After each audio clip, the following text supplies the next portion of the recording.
Mazasi yo'q deb eshitdim shunaqa.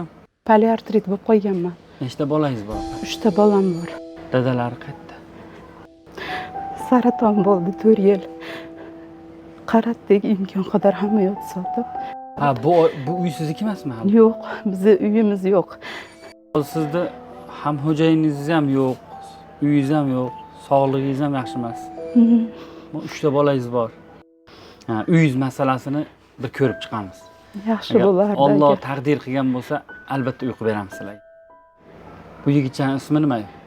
Muhammad Amin. Muhammad Amin. Muhammad Amin isming chiroyli bola. Dadalari qayerda? Dadalari o'tib qo'ygan. O'tib qo'ygan. Omonatini topshirgan. Saraton bo'ldi 4 yil. Qaratdik, imkon qadar hamma yo'q sotib. Hozir bu yerda shu tog'amizda uyi. Ular keyincha biz yashab turibmiz shu uy xonasidan foydalanib. Ha, bu uy sizniki emasmi? Yo'q, bizni uyimiz yo'q. Sizda ham xo'jayiningiz ham yo'q, uyingiz ham yo'q, sog'lig'ingiz ham yaxshi emas. 3 ta bolangiz bor. Qanday tirikchilik qilasiz? Boquvchisini yo'qotganlik pul olamiz. Gruppa pul olyapmiz. Yig'layapsiz. Necha yil bo'ldi turmushingiz o'tib qolganiga akamiz? 2024 da o'tib qoldi. Bir yil bo'ldi-da. Hali yili kelgani yo'q. Muhammad Amin. Bolam, nechaga kirding? 14 ga.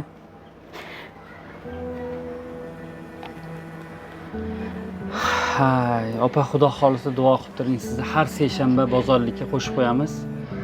Bu Muhammad Aminga, bu qizimizga bozorlik kelib turadi. Hech bo'lmasa bir o'zbek o'g'loni sifatida, musulmon insonlar sifatida har seshanba holingizdan xabar olib turamiz.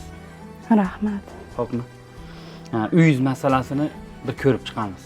Yaxshi bo'lardi. Alloh taqdir qilgan bo'lsa, albatta uyqu beramiz sizlarga. Sog' bo'lsangiz bilinmas ekan. To'ppa-to'g'ri, ha. Bunaqa kasalmandligimga borgan sari kasalim kuchayib ketayotganiga o'zim eplolmayapman. Kasallikning nomi nima agar ayta oladigan? Poliartrit. Poliartritmi? Ha, poliartrit bo'lsa qiyshayadi odam. Ha, hozirgi kunda tikka bo'lolmay qolyapti oyog'im.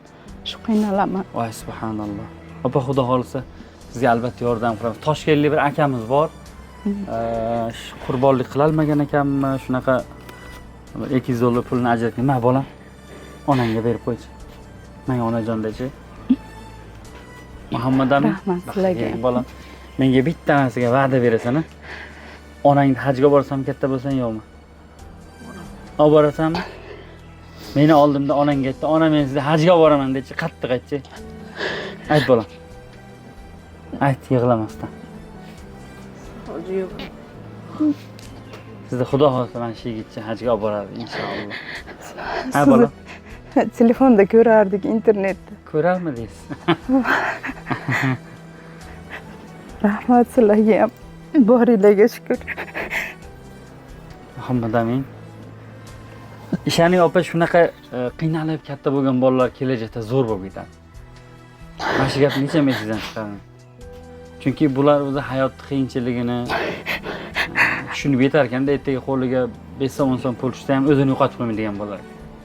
Onasini qadriga yetadigan, singillarning qadriga yetadigan bolalar. Ana shu go'shtimizni ham berib yuboring. Toshkentlik bitta akamiz bor-deng, doim go'sht chiqaradi. Rahmat. 2 kilodan qiladi-yu, sizlarga mana ko'pgina olib keldim, 4 kilo olib keldim. Ha bolam. Onang bilan mazza qilib pishirib yeysizlar-a. Xudo xolisa. Opa duo qiling, shu ehson qilgan akalarimni, xizmat qilayotgan uka do'stlarimiz bor. O'g'il qizlaringiz ham duo qiling, onaning duosi ijobat bo'ladi. Biz guvoh bo'laylik. Amin, duo qiling. Amin. Ilohim sizga bir beribsizlar, Xudoyim sizlarga mingni bersin. Amin. Ilohim bizda qolardi, yo'qlabsizlar. Xudoyim hamisha ishlar yo'llaringni ochiq qilsin. Amin. Hammamizni ham, sizlarni ham jannat ahli bilan siylasin. Amin. Alloh. Opa duo qilib turing, Xudo xolisa uy masalasini ko'rib chiqamiz. Yaxshi bo'lardi. Allohga oson hammasi. Faqat duodan to'xtamang. Ha, Xudo nasib qilgandirki, Xudo bizni shu joyga olib keldi. Muhammad Amin. Rahmat. Yaxshilik kunda ko'rishaylik. Salomat bo'linglar.